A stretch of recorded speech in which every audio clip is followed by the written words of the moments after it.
Okay, so the next question is, as a product leader, I'm getting pressure for building AI features from my CEO, but the features aren't resonating with customers. So how should I handle this? So first of all, you've got to understand that your CEO is probably just looking for growth and not necessarily AI, right? So it could be any technology. They're really fundamentally looking for growth, and let's keep that in mind first and foremost. Second is, this kind of always happens when new technology comes out.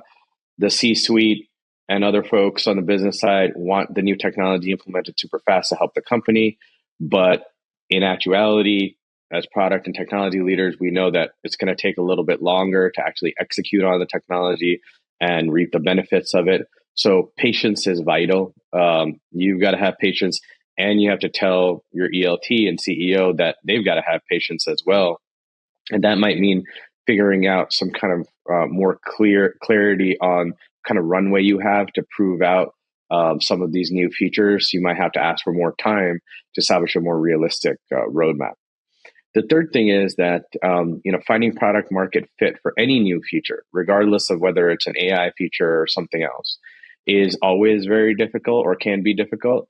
So you should do a clear analysis of what the customer feedback was, your own process of building it and designing it, any usage data, market analysis, all of that, and present a clear hypothesis to your team and CEO as to why the product market fit isn't happening at the moment. It's really important to understand the reasons so you can pivot and do something differently to actually get the product market fit. The fourth one is, I've seen a lot of product leaders be too ambitious with AI driven features. So they'll do this like huge, massive change to their product line, like change the whole onboarding process or something like that, just soup to nuts. And that sometimes doesn't work. So my recommendation is start with something small, make sure that it's going to like move the needle, and then move on to bigger things. So take it incrementally.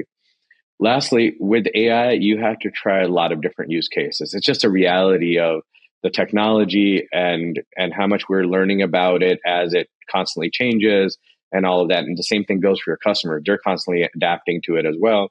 So it's very highly experimental.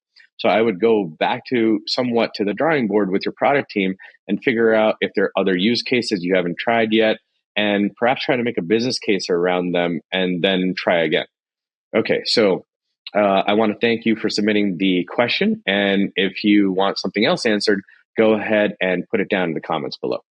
Thanks.